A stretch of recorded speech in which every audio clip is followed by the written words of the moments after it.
전 세계는 코로나19 바이러스로 인해 한 번도 경험해 보지 못한, 아니 영화 속에서나 나올 법한 시절을 보내고 있습니다. 각 나라마다 바이러스 확산을 막기 위해 외출을 될 수 있으면 자제하고, 학교는 등교 없이 온라인 수업을, 직장도 재택근무와 화상회의 등의 비대면 활동이 일상이 되고 있는 실정입니다. 그런데 코로나19 바이러스뿐만이 아닙니다. 겨울철 영하 40도가 넘나들 정도로 세계에서 가장 춥다는 러시아의 베르호얀스크에서는 지난 6월 말에 최고 기온이 무려 38도를 넘었다고 합니다. 아직 부산이 38도를 안 넘은 것 같은데도 저희들이 무덥다고 느끼는데요. 그리고 러시아에 지금 산불이 너무너무 많이 일어나서 영구 동토층이 많이 녹고 있답니다. 그뿐만이 아니죠. 아프리카와 남아시아 등지에서는 메뚜기떼의 번식이 급증해 식량 문제를 일으키고 있습니다. 그리고 뉴스에서 보셔서 알겠지만 이웃나라 중국과 일본에는 한 달 내도록 비가 내려서 차들이 떠내려가고 마을이 잠기는 등의 극심한 홍수를 겪고 있습니다. 이러한 전 지구적 재난 앞에 사람들은 내일을 알 수 없는 막막한 두려움에 사로잡혀 있습니다. 어떤 전문가도 확실하게는 말을 못하지만 문득문득 드는 생각이, 이러다 지구 종말이 오는 건 아닌가 하는 생각이 들기도 합니다. 하나님과 팬데믹이라는 책을 기록한 신학자 툼 라이터 또한 코로나 초기에 이런 종말에 관한 질문을 아주 많이 받았나 봅니다. 그런데 그는 그때 받았던 종말과 이 마지막, 그리고 이런 재난에 대한 수많은 질문들에 대해서 이러한 글귀를 남겼습니다. 왜라는 질문보다 무엇이라는 질문에서 최고의 답을 찾을 수 있었다.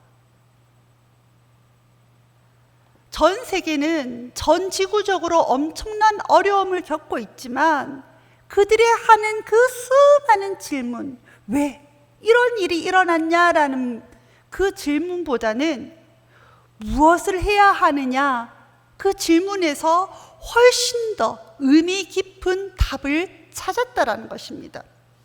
우리는 어떠한 어려움이 발생하면 그 어려움이 발생한 원인을 찾으려고 합니다.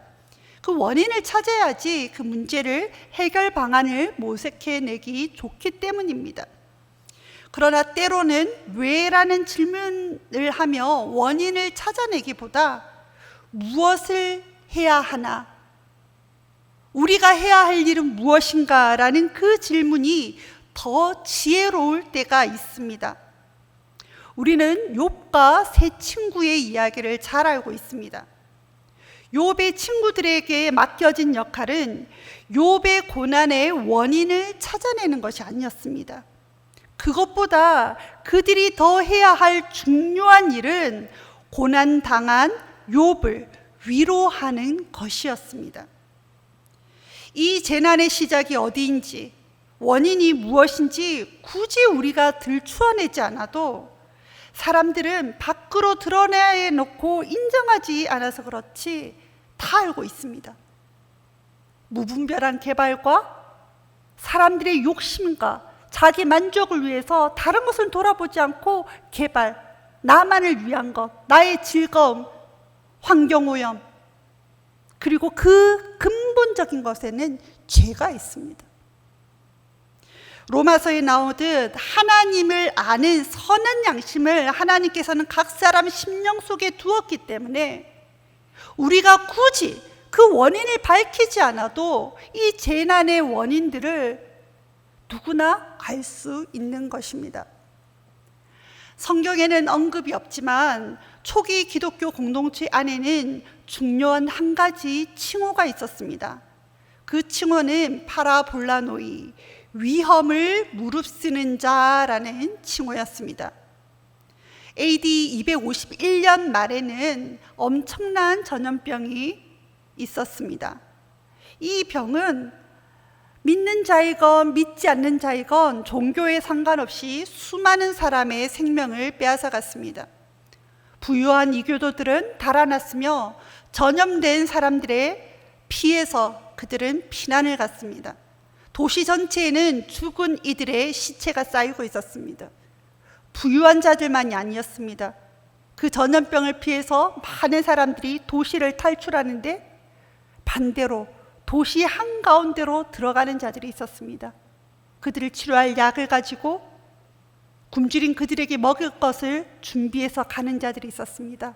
바로 기독교인들이었습니다. 그런데 이때는 데시우스 황제의 박해로 수많은 그리스도인들이 이교도들에게 희생을 당하던 시기였습니다. 그런데 도시 안으로 들어간 기독교인들은 자신의 동료 그리스도인 뿐만 아니라 믿지 않는 자들, 자신을 박해하던 이교도들에게도 사랑을 동등하게 베풀었습니다. 위험병의 그 위험에도 불구하고 피하지 않고 사람들을 돌봐주었던 이들에 대해서 사람들은 이런 이름으로 불렀는데요. 아까도 우리 함께 보았던 위험을 무릅쓰는 자, 파라볼로노이, 이렇게 불렀습니다. 그들은 죽음에 대한 두려움 없이 예수님의 사랑을 실천했습니다. 그리고 죽음의 두려움을 넘어서 하나님의 사랑을 전한 그들의 모습을 통해 그들을 박해하던 이교도들은 오히려 기독교인들의 신앙을 받아들여 그들 또한 신자 되기를 자청하였습니다. 오늘날의 파라볼로노이의 역할을 의료진들과 방역당국이 잘 감당하고 있습니다. 그렇다면 오늘날의 우리는, 오늘날의 그리스도인들은 무엇을 해야 하겠습니까? 하나님께서 오늘을 살아가는 이 전 세계적으로 재난을 앞두고 있는 이 그리스도인들에게, 한국의 기독교인들에게 당부하는 것은 무엇이겠습니까? 베드로전서 3장 15절 상반절 말씀을 우리 한 목소리로 읽도록 하겠습니다. 너희 마음에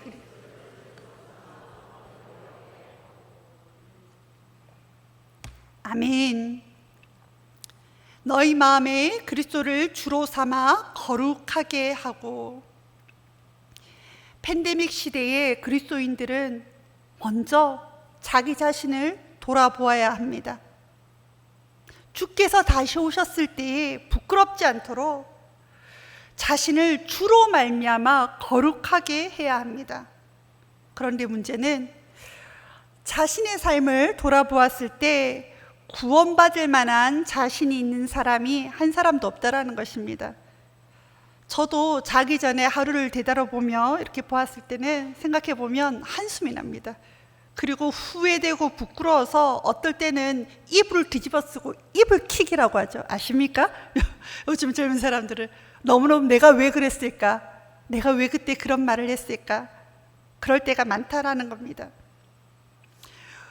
이럴 때 우리가 쉽게 하는 그런 실수가 있습니다. 아휴, 이래 부끄러운데, 예수님이 곧 다시 오실 것 같은데 어떻게 하나?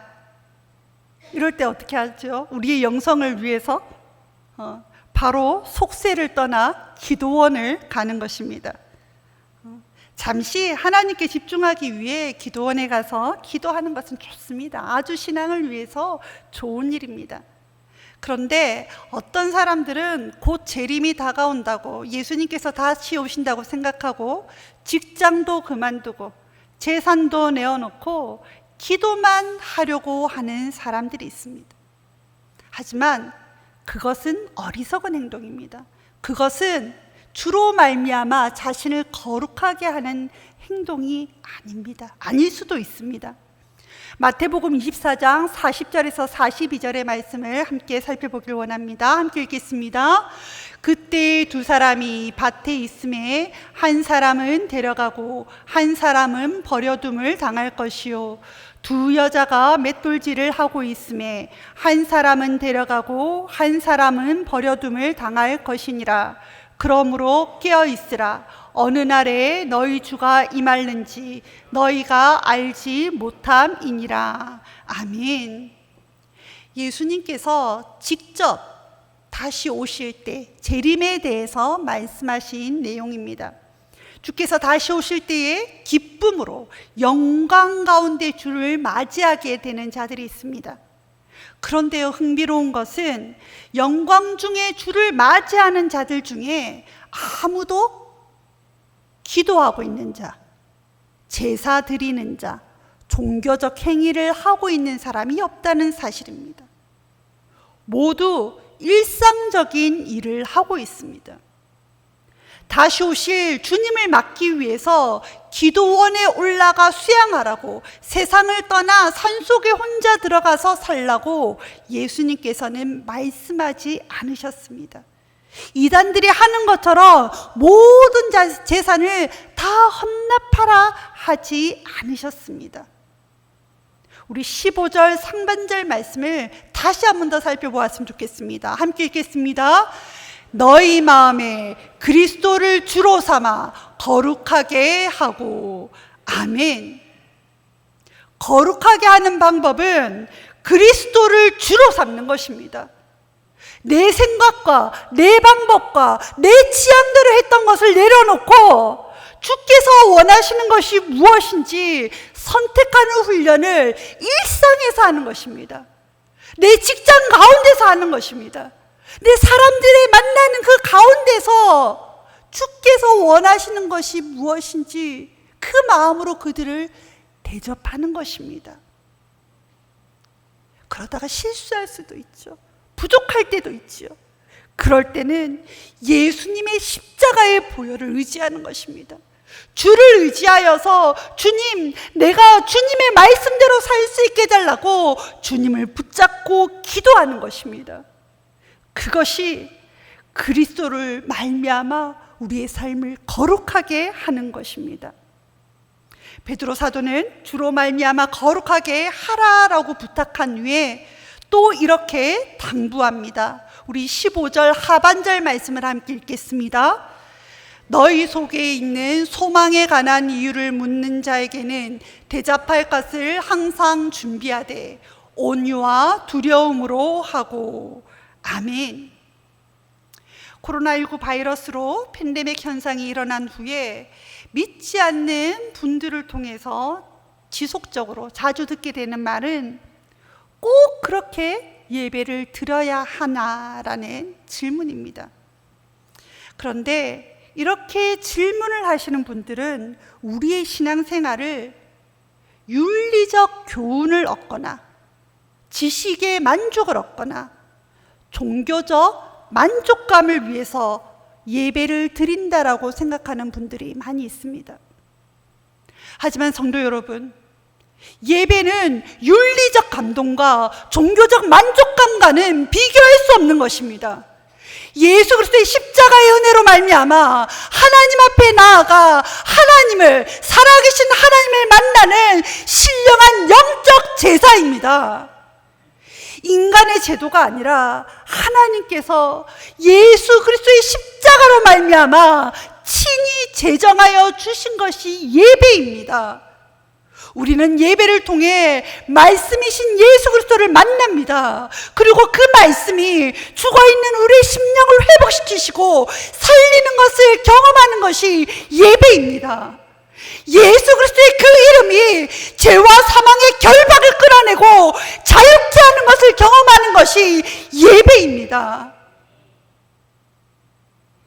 이 예배에 우리의 소망이 있습니다. 이 예배에 우리의 기쁨이 있습니다. 이 예배에 우리의 생명이 있고, 이 예배에 이 팬데믹 현상에 참된 위로와 만족과 소망이 있는 것입니다.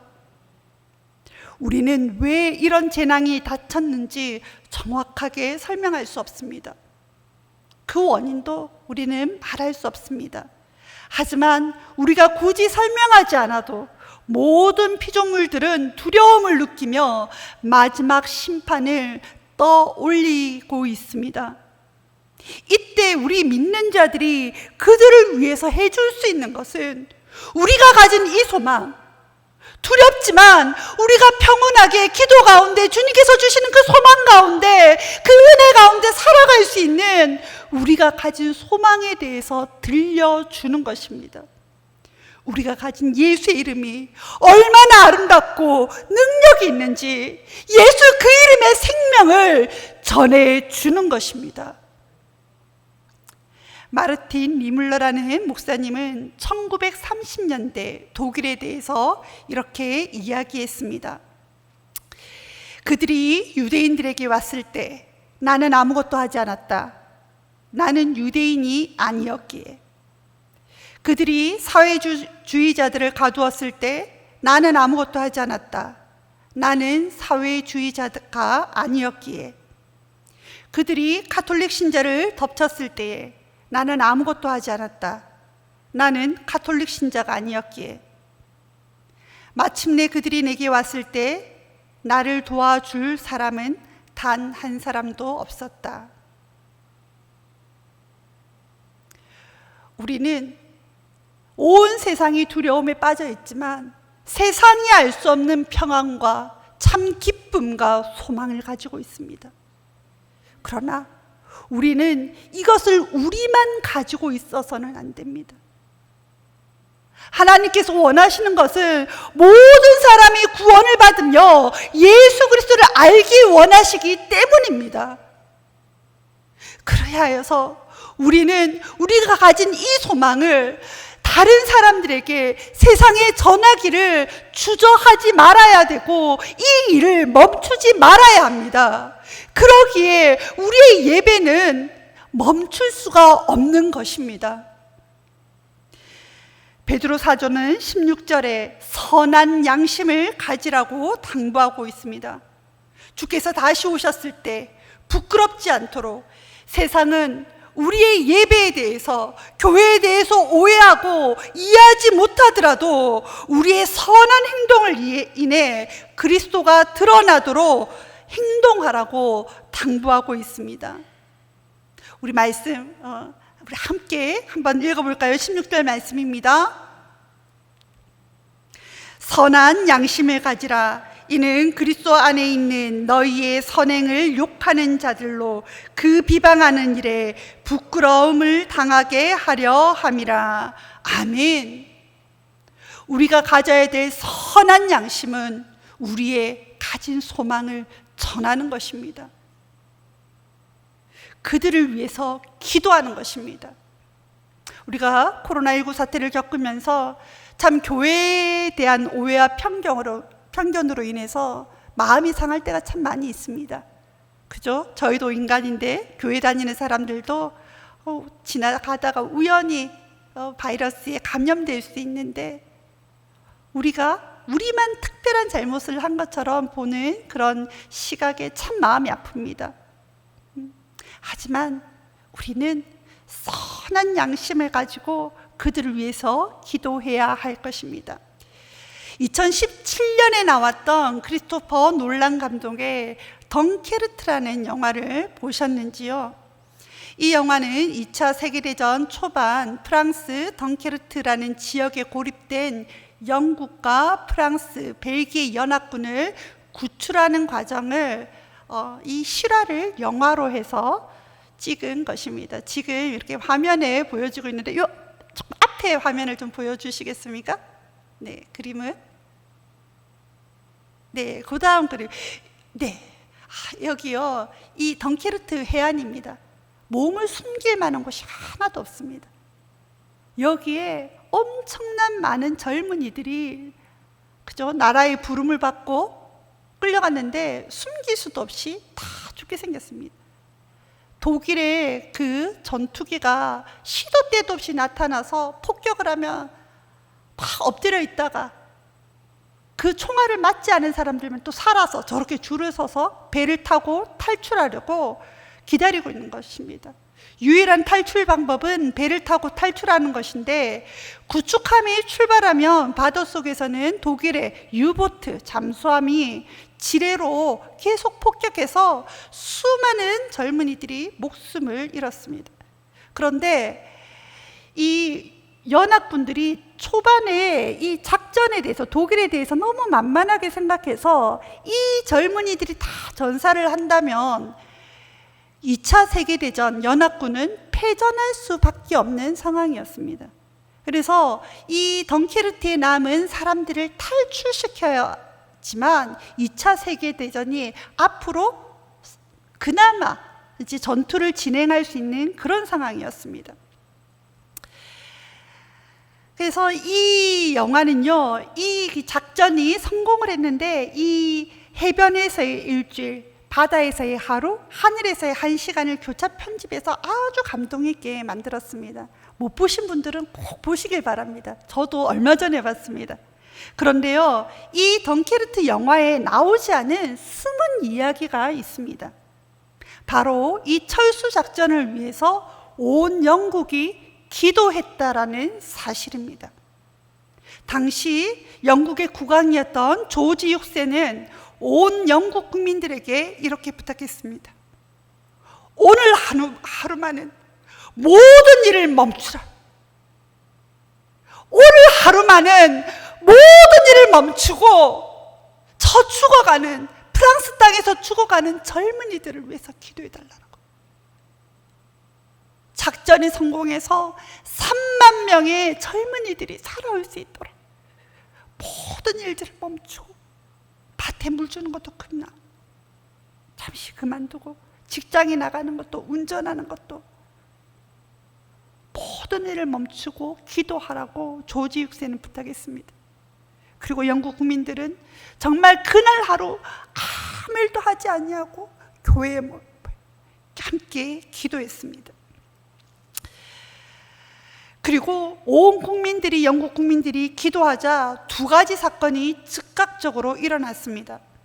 해변에서 수천 명의 목숨을 빼앗아간 독일 공군이 주둔하던 덩커트 지역이라는 지역이 있었는데요, 거기에 폭우가 내리기 시작한 겁니다. 엄청난 폭우가 내리기 시작해서 이 작전이 작전이 진행되는 동안 독일 비행기가 뜰 수 없었다라고 합니다. 그리고 그 폭우 때문에 독일의 기갑부대 전차가 다닐 수가 없을 정도로 길이 패여서 그 독일의 그 막강했던 비행기와 전차 부대가 그냥 멈춰 설 수밖에 없었다고 합니다. 그리고 이 시기에는 그 해협이 좁기는 하지만 굉장히 그 파도가 높게, 풍랑이 굉장히 높게 있는 시기라고 합니다. 그런데 이 기도한 그날, 그 48시간 동안 그 해협에는 그 한 세기 동안 100년간 볼 수 없었던 잔잔한 바다가 있었다고 합니다. 그래서 영국 국민들이 어떻게 하냐면요, 요트를 가지고, 자그마한, 아까 그 사진에서 보셨죠? 요트. 예. 그 자그마한 요트를 가지고 물고기 잡던 그 배를, 어선을 가지고 다 그 젊은이들을 구하러 프랑스 해안으로 갑니다. 그래서 덩케르트 작전이 성공하면 3만 명의 젊은이들이 살아 돌아올 수 있다고 그것을 위해서 기도했는데요, 이 덩케르트 작전이 다 마무리되고 나서 살아 돌아온 젊은이들은 33만 5천 명의 10배가 넘는 젊은이들이 살아왔다라고 이야기를 합니다. 군사 전문가들은 만일 덩케르트가 아니었다면 노르망디 상륙작전은 있을 수가 없었을 것이라고, 덩케르트 작전 이후에 영국도 함락되고 2차 세계대전은 독일의 승리로 끝났을 거라고 이야기를 합니다. 온 영국 국민의 기도와 하나님의 응답이 아니었다면 지금 이러한 자유는, 세계 역사는 바뀌었을 수도 있습니다. 베드로사도는 4장 7절 8절에서 이렇게 권면합니다. 우리 함께 읽도록 하겠습니다. 만물의 마지막이 가까웠으니 무엇보다도 뜨겁게 서로 사랑할지니 사랑은 허다한 죄를 덮느니라. 아멘. 만물의 마지막이 가까웠으니 그러므로 너희는 정신을 차리고 근신하여 기도하라. 우리의 사랑은 그들을 위해서, 아직 우리가 가진 소망을 모르는 그들을 위해서 기도하는 것입니다. 초대교회 성도들이 위험을 무릅쓰고 기도함으로, 그들을 위해서 섬김으로 이방인들을 사랑으로 변화시키고 그들을 믿음으로 초대했습니다. 또한 영국 국민들은 나라를 위해 기도함으로 해변에서 죽어가는 33만 명의 젊은이들을 살렸습니다. 이제 우리가 나라를 위해, 열방을 위해 기도함으로 이 전 세계적인 재난 앞에 두려워하는 그들을 살리는 그러한 은혜를 누리는 저와 여러분이 되길 바랍니다. 함께 말씀을 기억하며 기도하기를 원합니다.